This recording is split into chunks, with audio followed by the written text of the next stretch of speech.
Women are so afraid of making mistakes, and you can't do that. My uncle looked at me one day and he said, "So how much responsibility are you willing to take?" And it was like a light switch moment for me. How do we truly forgive people? Is there any advice you can offer to that? It's all connected to stress hormones. Every thought you have releases chemicals. It's like drinking poison and expecting the other person to die. I didn't believe in ADD, thought it was complete nonsense. It was an excuse to fail. And I almost canceled my first date with my husband when I found out he was a psychiatrist because of my own experience.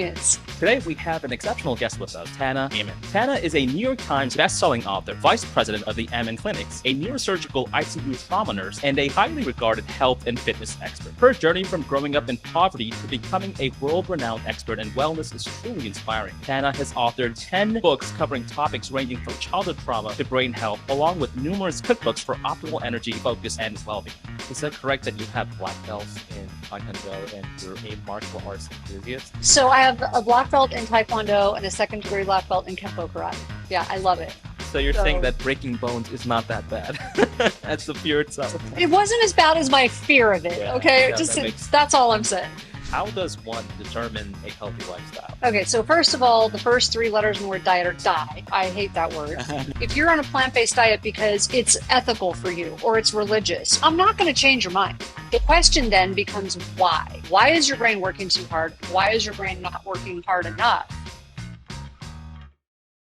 The Avenue of the Strongest is a podcast dedicated to exploring the lives and experiences of the most inspiring individuals from around the world. Each episode features interviews with fascinating guests who share their insights and wisdom on a variety of topics, including education, impact, motivation, health, and learning. Here are your hosts, Anayet Chowdhury and Vlads Suleiman. Tana, welcome. It's such a pleasure having you on the show. Oh, it's my pleasure. Thank you so much. Of course, your journey from growing up in poverty to being a New York Times bestselling author is incredibly inspiring. I'd love to kind of start off there. Can you please share us with your journey in just those, key moments in your life, a little bit about your experience growing up, and how did you get from growing up in poverty and to where you are today?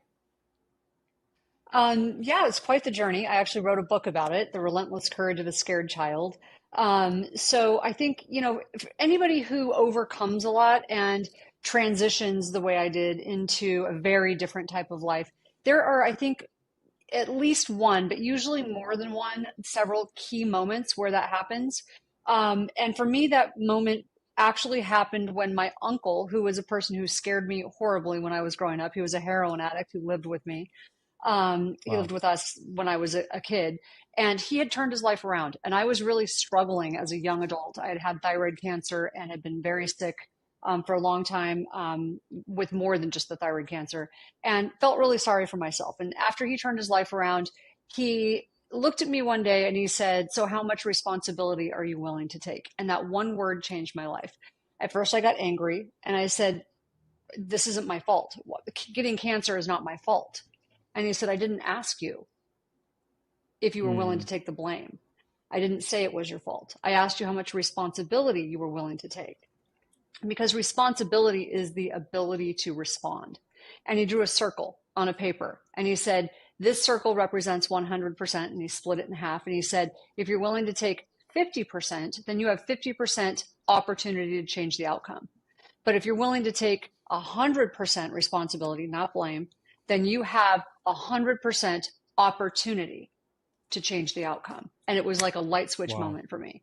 And I'd say that was one of the key pivotal moments that I stopped feeling sorry for myself, stopped trying to figure out whose fault it was, and just wanted to know what I could do to go forward.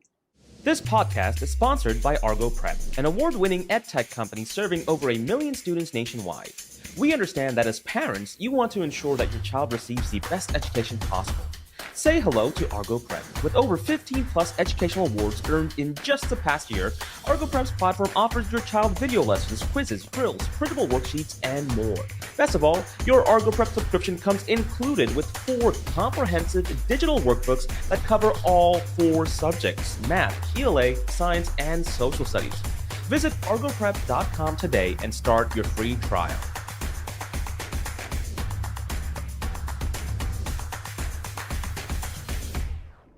and it was huge. Wow. You Yeah. said that he Wow. turned his life around.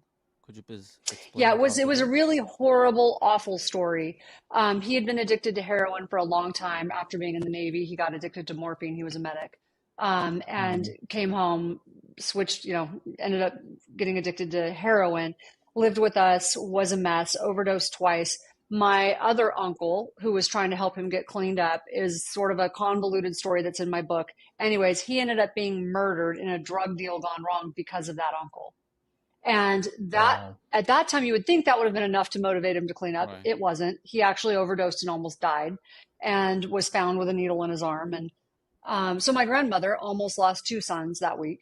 And it was really, really awful. And but shortly after that, my mother actually arranged, it's really terrible, but she actually sort of arranged for him to go to jail. It was like he's going to go to jail or he's going to kill himself. And so she Right. sort of like set it up for him to be arrested. And it was during that time that he ended up finally meeting someone that helped him, that motivated him to get clean. And when he turned his life around, he then started dedicating his life to coaching and motivating young men who were in his position. And so that was really instrumental and really interesting in his life. But then he had a big influence on my life, which I thought was so interesting for me. And one of the things I wanted to put in my book, because it's one of the reasons I think forgiveness is such an important thing. Being able to step back and, when we don't forgive, it hurts us, not other people. But had I not been able to forgive him for some of those things early on in my childhood and some of that, those scary moments and trauma, I wouldn't have had that light switch moment with him. And so it was just it was a really big turning point. It was very interesting. So it's not a myth yet that people who got it. Sorry. It's fine. It's okay. So I Okay. will often hear that people who like ex addicts, they never become, clean 100%. So this is complete myth, right? So people who got Oh yeah, no, he's clean. He actually did do methadone for a while. He had to switch. He was going to a clinic. He had to do methadone. No, he doesn't drink. He doesn't do anything. I'd say for a few years, he actually did, he struggled with switching. He would drink beer. He would, so he'd drink alcohol. He would smoke weed. So he kind of like had a hard time getting off of all substances. Now he does Yeah. absolutely nothing, and he hasn't for decades now. Mhm. So, yeah. I want to focus on something very important you said, which is we need to learn how to forgive others, right? But I feel like that's something so hard for most people. How do we truly forgive people? Is there any advice you can offer to that? Because I think that's like, it's easy to say that, but it's very hard to do for many of us. It is. So I know, and there are some people I had to like, if anyone who's read my book, they'll understand, like, there are people that it's not an easy thing to forgive. But when you don't forgive, it's not that person you're hurting. See, so many people that I work with, they'll say, but they don't deserve it. They don't deserve my forgiveness. And my response to them is, no, maybe they don't, but do you? Do you deserve for you to forgive them? Because it's not hurting them, it's hurting you. And it's actually physically and emotionally hurting you. There have been many studies done on this. One of my favorite studies, or the most interesting one to me, was by a surgeon. It was actually a burn specialist and a surgeon at Vanderbilt University. And he studied and he was trying to figure out why some of his patients got better and that sometimes they were the worst. And why were they getting better and others weren't? And he figured out that so often it was connected to forgiveness. So he started studying forgiveness. And when patients were able to forgive, whether it was themselves or the person who had hurt them, they healed significantly better than the patients who could not forgive, because it's all connected to stress hormones. It's all connected to those chemicals we release. Every thought you have releases chemicals. And those thoughts are releasing either chemicals that are stressful and causing you problems and clamping down blood vessels, or they're releasing things that are helping you heal. And so it's really important that we understand this concept. They don't deserve it. Well, maybe they don't, but do Right. you deserve it? So, it's like drinking poison and expecting the other person to die. It doesn't work. No. Yeah, no, well, that's a really good viewpoint of it. Now, you've talked about your latest book, which is the relentless courage of a scared child, and so I know you openly talk a lot about your challenging past, but I want to ask, what inspired you to share your story with the world? Like, it helps so many people, but what inspired you to write that specific book? Oh, that was quite the there were a lot of conversations around that in my house. My husband was sort of pushing me to write it for a long time. And, Okay. people who grow up in situations like how I grew up, they tend to normalize it because it's survival. It's like, well, it wasn't that bad. And that's actually a sign of resilience, believe it or not. It's like it wasn't that bad. Other Yeah. people have had it worse. It's how we minimize it so that we can be okay. But when you Mm, finally start doing therapy and actually healing some of those things that have happened, you realize, no, it wasn't okay. Those things weren't okay, but I'm okay. I'm okay now. It's like just because I was victimized in certain ways does not make me a victim. And so I began to heal some of those things from the past. But as I did that, I'm like, I don't need to share. Just because I've healed it doesn't mean I need to share it. And I had a young daughter, so there was no way I was going to do that. But my husband kept pushing me to do it. And he's like, this would help so many people. And he's like, you've overcome so much. And I'm like, it really wasn't that much compared to some of the people that I've, heard their stories. And he would laugh. He's like, yeah, I don't think that's true. And I'm like, coming from a mm. psychiatrist, that's saying a Yeah. lot. So, so I actually it was very interesting. We had a podcast. We did a lot of things on our podcast. So I talked a little bit. I would talk about little bits. So I would reveal little bits of it. And I had a book deal on the table that I was going to turn down. And I was at an event with my husband, and I'm used to it. My husband gets a lot of attention for his work. And so he was getting an award, and this woman, there were all kinds of people like getting their books signed. And this woman comes up and she said, I was really hoping you would be here today. And I was like, oh, yeah, my Mm. husband's right there. You can take your book over there and he'll sign it for you. And she's like, no, you. And I'm like, Yeah. okay. And she said, no, I've listened to everything you've ever said and read everything you've ever written about your life. And I pray every day that God will do for me what he's done for you and that he will heal my life the way he has yours. And she's from Nigeria. And I was like, what? Like I was so shocked because Yeah. I hadn't really revealed very much. So for her to have gotten that much out of the little bit I had revealed, I thought, maybe I should take that book deal and swallow my own ego and not worry so much about what other people think. And maybe it's time now. And I just needed my daughter to be old enough that I could actually walk her through some of it. And to be honest with you, my book is Yeah. still the PG-13 version of what really happened. There's still a lot of stuff not in there because those people are still alive. So there's some things Yeah. I couldn't actually write about. But that's when I decided it was time. Hey there, before we dive back into the episode, I wanted to stop for just a brief moment and express our heartfelt gratitude. Knowing that you've chosen to spend your time with us, to listen and engage with our content truly warms our hearts. Every story we share, every topic we discuss is made much more meaningful if you are here with us on this journey. If you found value in what you've heard so far and you're excited as we are about the episodes to come, we'd be so honored if you'd hit that subscribe button.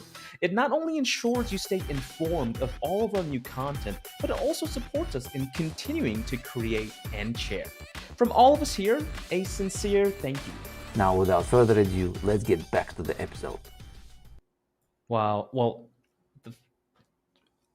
right after this podcast, I'm going to actually order your book because I have not read your book, but I'm hearing a lot that I already know this book is going to resonate a lot with me. I don't also talk about this, but I also grew up in poverty, but I thought, it was great, right? Like, I don't think my story was as bad as at all. And it's fantastic. But I haven't gone to therapy. So I kind of want to walk through there because you mentioned that, so is it important for me to go to therapy, even though I think I'm totally fine? So I truly do think I'm fine. It's like there's a whole layer of, I don't know. I'm just, everything seems fine in my life now, but is it important for me to go to therapy sessions and uncover or dig into the past? Maybe that's also very bad. So that I you're don't thinking think you are too good to not to go.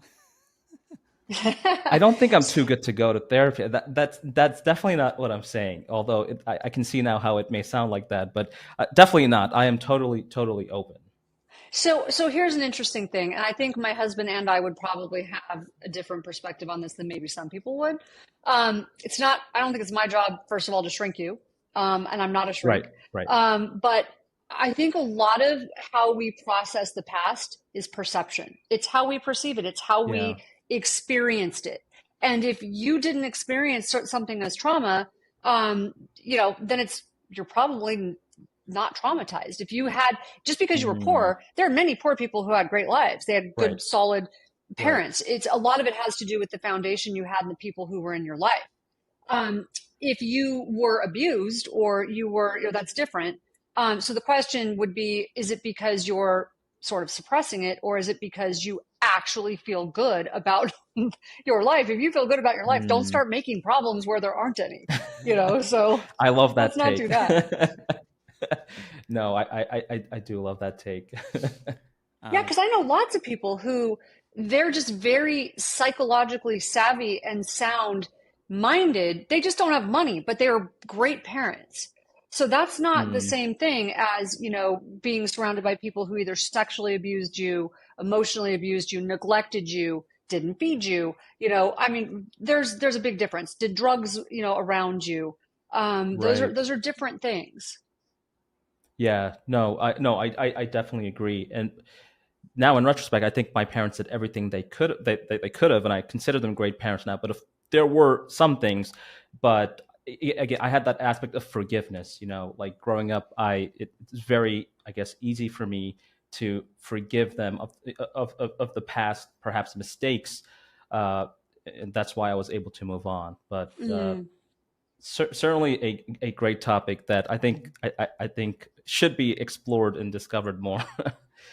I think Yeah, the I question is it affecting your life? Are those past events affecting your life in a negative way? Are they affecting your relationships? Are they affecting your ability to Mm, have a good job or, to move forward? That's when you want to start looking at, am I lying to myself about the past? mm. that's That's a actually a great very point. nice transition to my next question about the five types of brain. So maybe, I mean, as you always share this information and you constantly emphasize the importance of it and how it played a crucial role in raising awareness about the importance of understanding and recognizing these different types of brain. So could you please share a little bit more information about each of this type, and maybe you can reference Anayat, which type you think he is, and that's why he thinks that, why he is empathetic toward the mistakes that parents made or or did not. Well, it could be because he actually has a very healthy brain. I mean, it could just be that simple. So I don't want to overstep and step into the role of the physician here because I actually think my husband's identified more than five Right. types. Yeah. But Mm, I can tell you what we do at Amen Clinics. We scan the brain. We don't. He hates the term mental illness. Hates it. Trying to Mhm. eliminate that term and get people to focus on brain health. Have you had a problem with your brain? If you're depressed, we think of that more as a symptom, not a diagnosis. It's like, why are you depressed? Is it because mm, you hit your head? Is it because your brain's working too hard? Is it not working hard enough? Did you have an infection? Did you have, there's lots of reasons that could be. So when if you're talking about brain types, it could be, you know, are you an anxious type? We don't like labels all the time, but it's like, are you a person who like tends to spin on things? Do you tend to like, are you mm, anxious? Is your brain working too hard? Is your brain not working hard enough? That would be more the impulsive type or what some people would think of as ADHD. So mm, that's when you don't get enough blood flow to the part of your brain that is the executive part or the judgment center in your brain. But the question then becomes why? Why is your brain working too hard? Why is your brain not working hard enough? And Mhm. how do we balance it, if that makes sense? Because there's so many reasons why. I'll give you one example. When I was 23, I was diagnosed with cancer. I was diagnosed with thyroid cancer and it had metastasized. So it was kind of a complicated case. Shouldn't have been, but it was because they didn't catch it. And so when they Mhm. did surgery and they took me off my thyroid back then, way back then, treatments were very different than they are now. And I was without any thyroid in my system for several months.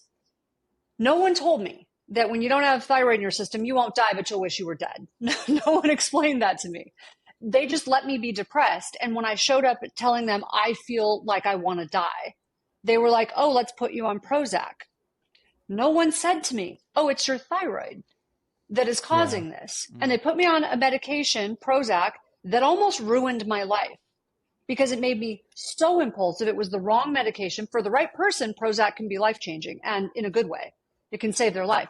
For the wrong person, it can devastate their life. And that was almost me. So I was making really bad decisions. I knew it wasn't me. And I went back to the doctor and I'm like, this isn't working. This isn't me. And he's like, oh, maybe we should increase your dose. I mean, that's just, but to do that without knowing why you're doing it, what else is going on in the brain, it's irresponsible, quite frankly. I was pretty angry and I almost canceled my first date with my husband when I found out he was a psychiatrist because of my own experience. And then I found out what he did was so different. And the way that we treat at Amen Clinics mental health, not mental illness, we really focus on brain health, but we want to know all of your important health numbers. What are your nutrient levels? How do we balance that brain? Right? So, is it working too hard? Is it not working hard enough? How do we balance it?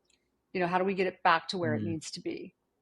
So if I would come to your clinic and I would test and identify my my type of brain, how would it help me? How this information would help me in life, like in business or maybe in my decision making? Okay, so, and I know what you're talking about. So one thing I want to leave people with, if they want to go to brainhealthassessment.com, those are the 16 types without going into, that would take like pretty much a whole podcast, which could probably do. But it'll give you your type and it will give you an idea whether your brain is working too hard or not hard enough, or if it's balanced. And sometimes there's combinations. Like I tend to be sort of sleepy frontal lobes, but my brain, I'm never late. I'm not like typical of someone with ADHD because I'm anxious. So I'm always like over focusing. So I'm over focused ADD, if you will. So I'm like very, very anxious about being late. So I'm not late.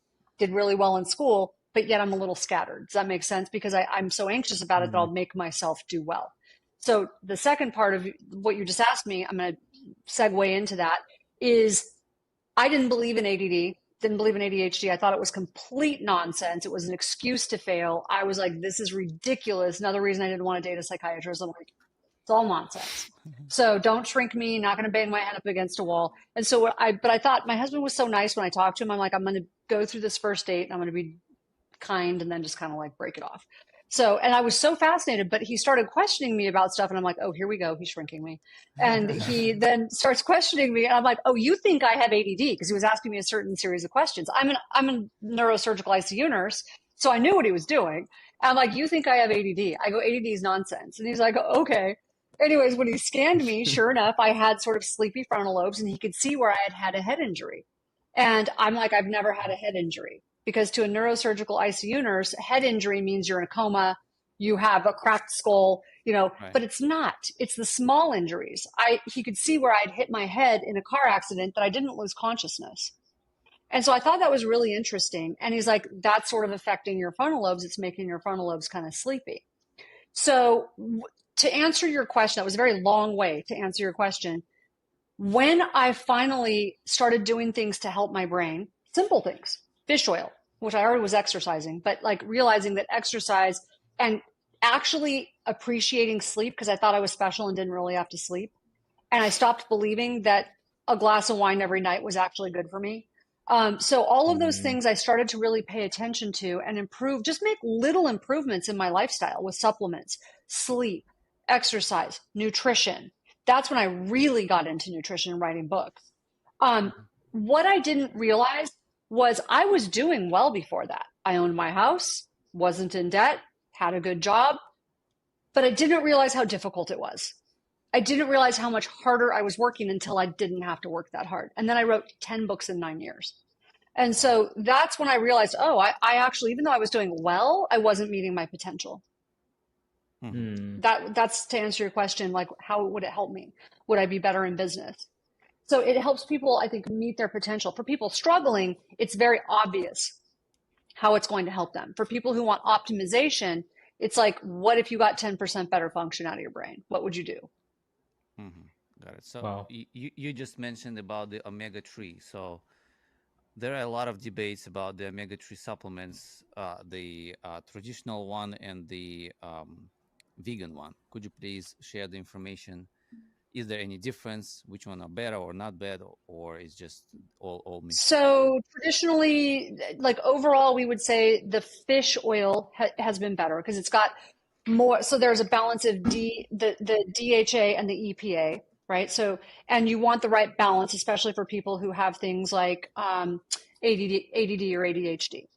However, there are certain forms, and we just started making one of like green algae. There's certain types of the vegan ones that actually are pretty good. They may not be exactly the same, but they're pretty good. And the deal is, if you are a vegan, I don't have a dog in that fight. If you're on a plant-based diet because it's ethical for you, or it's religious, or it's whatever it is, I'm not going to change your mind. Okay, so let's just try and figure out how to optimize your life. So it may not be exactly the same. It may not be perfect, but the green algae, the blue green algae is actually really good now. They've actually figured out a way to extract it. And so they've gotten much better. Historically, definitely not as good. Also, I have a question about the coming back to the brain types. So can it change? Let's say right now I'm scanning and I'm finding out that my brain is balanced. And let's say in a year or two or in 5, can it change, or it stays all? Absolutely. Nope. It absolutely can change. So if you think with me for a minute, you take your brain type, you take the assessment, your brain is a type 1, it's healthy. You get into a car accident, or you get COVID, or you whatever. Something happens, you go under anesthesia. Those things can definitely affect the brain in a more negative way.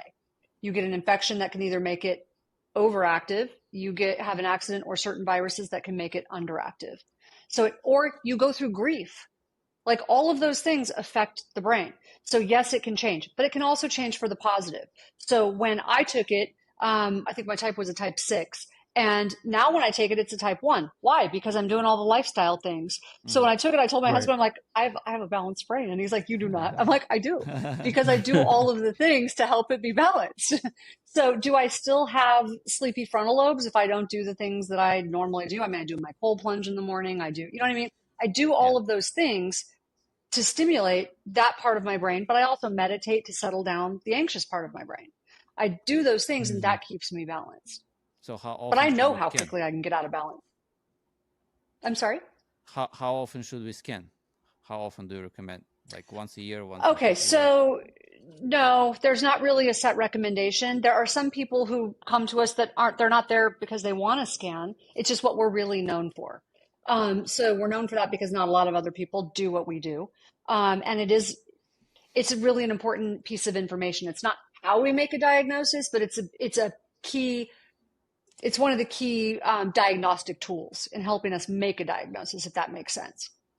So how often should you do one really depends on what's going on in your life. There are people who come in, we wouldn't really say once a year, but they'll come in every few years because they want to see how they're aging or how they're progressing. But a lot of it depends on if there's a significant event that happens. That's when we want you to really be thinking about it. Did you get into a car accident? Did you get COVID? Just like we talked about? That's when, are you struggling for some reason? That's when we would want you to think about, if you're struggling, maybe I should take a look before we just think about putting you on medication. That we wouldn't just do that. And so that would be a good time to look. If you're doing it for optimization, we have people who come in, they choose to do it every few years. Usually once a year would be a little too much for most people to come in just to routinely get a scan, unless you've had a significant event. And how often the scan, this procedure goes? And also, does it hurt or not? Oh, it doesn't hurt. There's a little tiny baby needle, the smallest needle actually that they make, that they just inject a little bit of, it's a baby needle, and they inject a tiny bit of medication. And so then you take a little computer test that takes about 10 to 15 minutes. The actual scan itself takes about 15 to 20 minutes, as long as you're still. And that's it. But then the whole evaluation is actually pretty extensive, because it's not just the scan you're getting. You're getting 2 evaluations with a doctor. You're doing computerized testing, like cognitive testing. You have a lot of paperwork that you're filling out. You spend a couple of hours with our historian. It's a big process. And because we want to be very, very thorough. And then based on your individual profile, they're probably going to want some blood work. So they want to really make ssure that they're not missing something. is that correct that you have black belts in Taekwondo and you're a martial arts enthusiast? So I have a black belt in Taekwondo and a second degree black belt in Kempo Karate. Yeah, I love it. Like, how's that training in martial arts influence your approach to health and wellness? Does that help you stay balanced? So I think if you talk to anyone who has practiced martial arts for any length of time, it's not possible for it not to influence your life and really change how you think. Yeah. It's one of my favorite things on the planet. I was really sad. I got hurt recently and I've had to like not practice, and it makes you a little crazy. You still practice? Because it's such a, right at the moment I can't because of my back, but I'm working on getting back to it. So I hurt my back doing martial arts, unfortunately. It's like the best therapy ever. It's this incredible release of endorphins. It's very intense. But it also helps you balance. It helps you see things because there are so many lessons attached to it. For example, I was actually assaulted when I was 15 walking to high school. Crazy story, drugged down an alley. Big guy in a suit, looked like he should be working on Wall Street. It was very strange. But ever since then, I was always very cautious and scared and like paying attention. I always look over my shoulder. So I wanted to learn how to protect myself. I wanted my daughter to learn how to protect herself. So I started taking martial arts. And I remember going in and I'm like, I just want to learn how to fight. And my master was like, that's probably not the best plan. At your size, you come up against a guy like the guy that attacked you, who's 250, 260 pounds. You probably want to avoid a fight if you can. And I'm like, no, I want to learn how to fight. And he's like, first, we're going to learn how to avoid fights. Then we're going to learn to be very aware of our surroundings, right? And so it was really weird because it's not what I really thought I was signing up for. Yes, they teach you how to fight, but really it's more about how do you avoid fights? How do you get out of it as quickly as possible? Also, not to be afraid of falling. That was one of the big things for me, was women are so afraid of making mistakes. And you can't do that. If you're gonna train in a fighting art, you can't be afraid of falling. You can't be afraid of making mistakes because you're gonna get hit. I mean, I've broken several bones, so you're not getting out of it. And it taught me that my fear of pain was much worse than the pain itself. And the actual pain itself. Trust me, I didn't like actually that happening, but my fear of it happening was much worse. So you're saying that breaking bones is not that bad. As the fear it wasn't itself. as bad as my fear of it. Okay, I'm saying. No, that makes sense. I do want to quickly go back to supporting brain health in general. Aside from omega-3s, are there any things, any practical tips that for the everyday people that they can do to support their brain health and cognitive function? Let's say that, just the everyday person. Any quick tips that you would provide them with? So if you're talking about supplements, yes, there are the basics that we say pretty much everybody, they're just the basics everyone should take. From there, it becomes more individualized based on your profile. So everyone should get their vitamin D checked. Vitamin D is critical for brain health, for overall health, for preventing diabetes, for heart health. It's just critical. For COVID, for all sorts of stuff. So vitamin D is critical for preventing diabetes? Absolutely. Yep. Wow. It's one of those critical things that everybody should be optimizing. And when I say optimizing, I don't mean the normal range that shows up on your blood test. I mean optimizing. So, which means the very high end of that. So you want to be at the high end of the normal range. Seeing a functional medicine doctor can be really helpful. So vitamin D, probiotics. If your gut is not healthy, your brain will not be healthy. It's just, that's the bottom line. Your heart won't be healthy. Nothing will. Your immune system will not be healthy. So probiotics are critical. All of the new research being done between gut and brain is just astounding. A multivitamin is obvious. That's an obvious one. Fish oil, we just talked about. That pretty much everybody should be taking at least a normal dose of fish oil. We wouldn't recommend a high dose unless you had a specific reason to be taking it.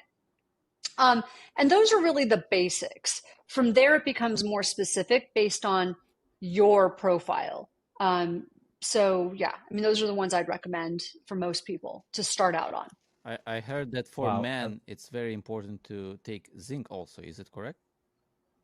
Yeah. So our multi has the right level, the right amount of zinc. Actually, everybody should be taking zinc, but you don't want to take too much zinc. Too much zinc can actually make you feel tired. But you want to be taking the right amount of zinc. So like our multi has it in it. A lot of multivitamins have it in it. You want to actually be paying attention to the amount. Mm-hmm. So about 25 to 30 milligrams a day is what you want to be taking. Mm. Got it. And if I want to take a test, where do I go? Is it in Florida? Is it in New York? Where is it? Where is your clinic? We have 11 clinics right now. So we've got 3 in California. So we've got Southern California. So Costa Mesa, which is that's our location. That's our corporate location. We've got Los Angeles, and we have San Francisco area. Then we have Seattle. We've got Washington, D.C. We have New York. I'm starting to lose count. Atlanta, Miami, Chicago, Dallas,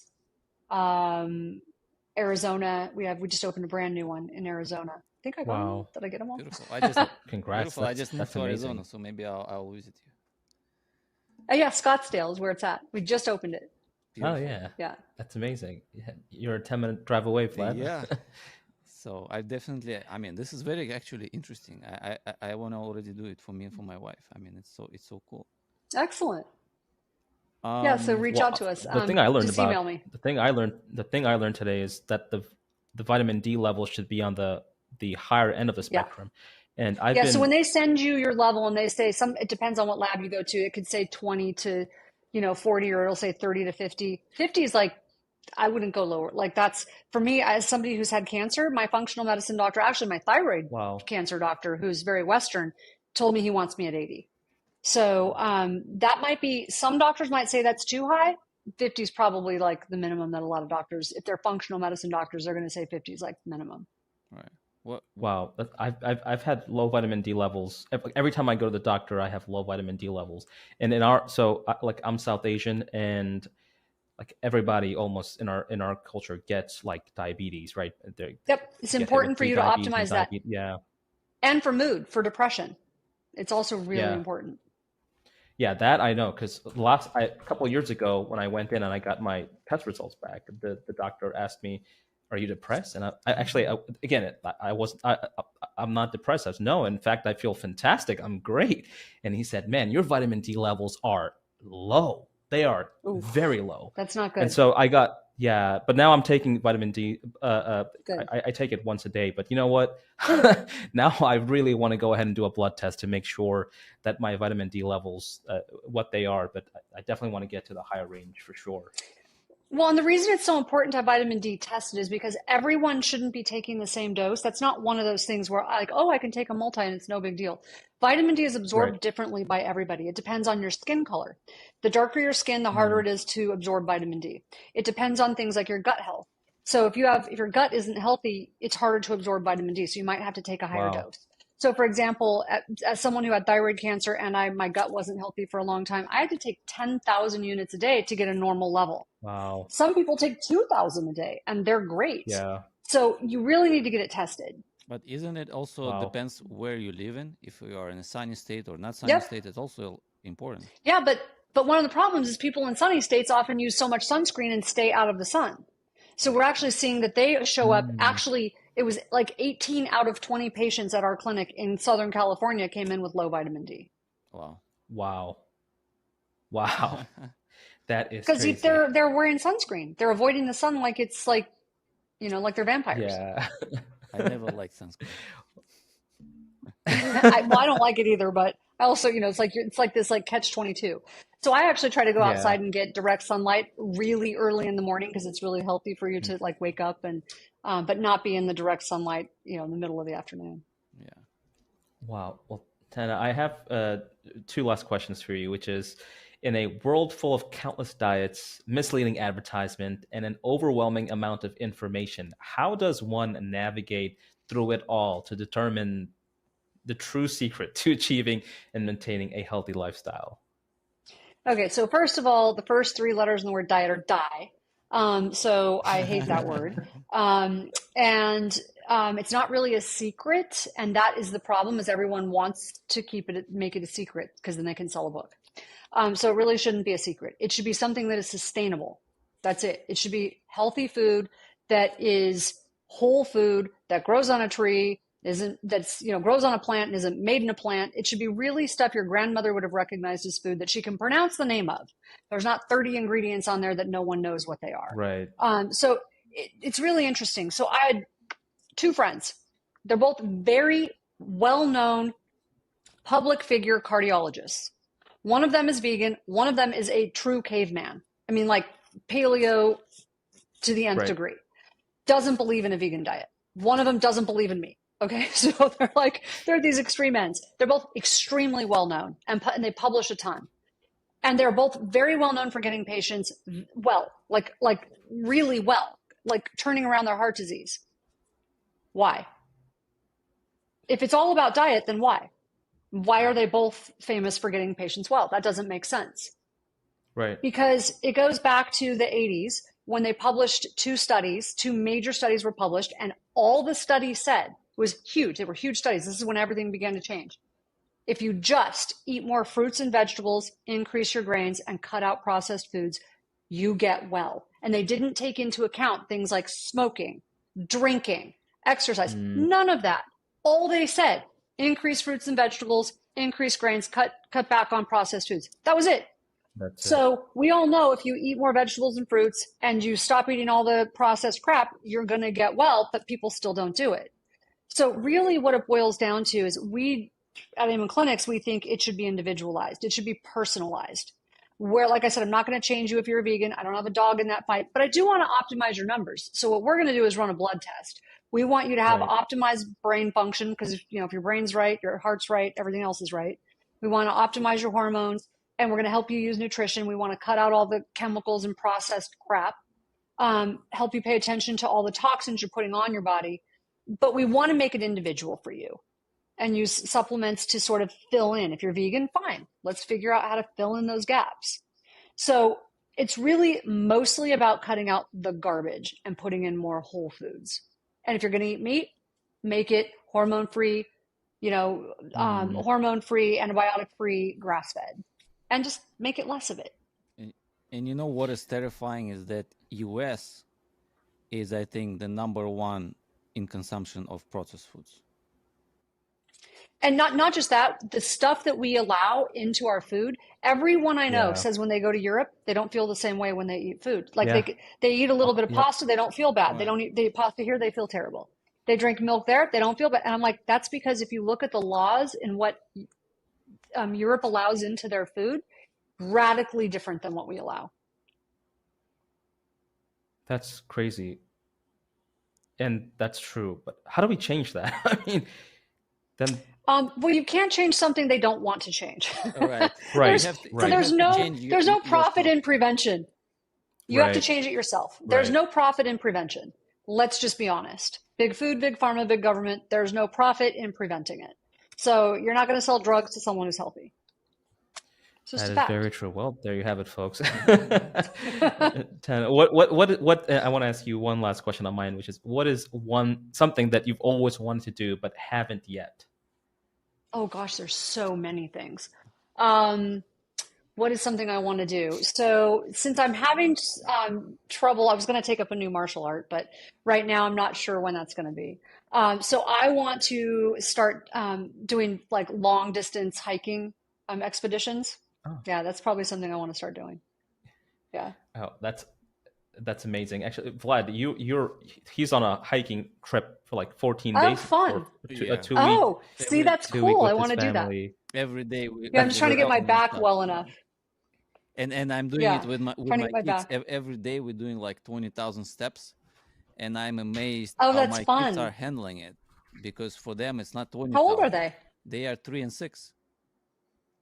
Oh my goodness! And for them, and they're doing it, and they are doing it. They're I was shocked myself. Crying. They just love it.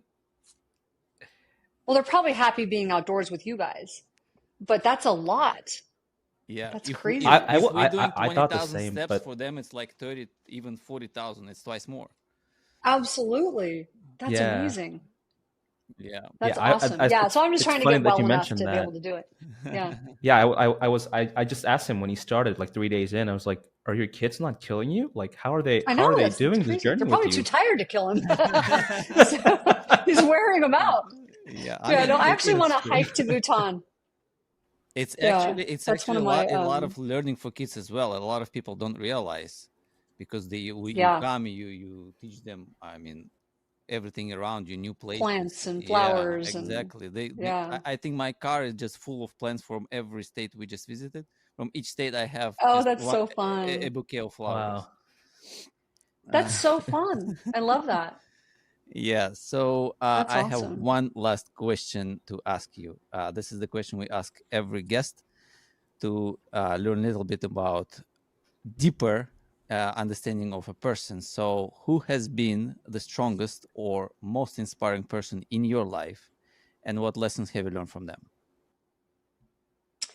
I have to say my mother, because we had it pretty rough growing up. And she was a 16-year-old runaway who never finished high school, and she Mhm. retired wealthy.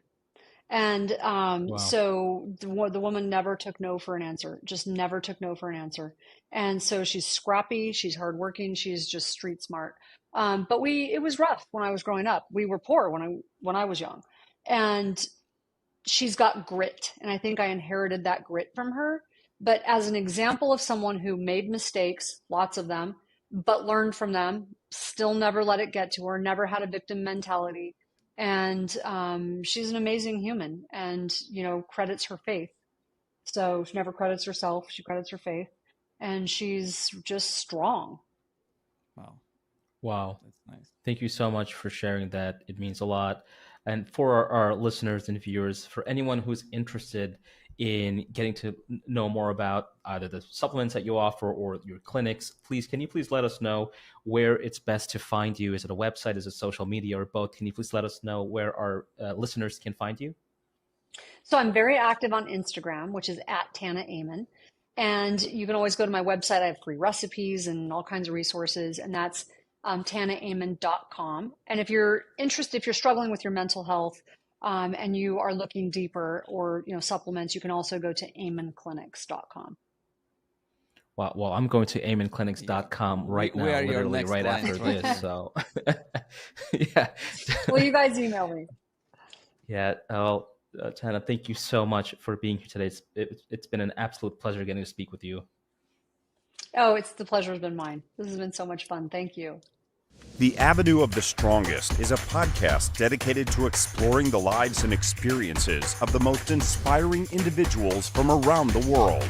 Each episode features interviews with fascinating guests who share their insights and wisdom on a variety of topics, including education, impact, motivation, health, and learning. Here are your hosts, Anayet Chowdhury and Vlad Suleiman.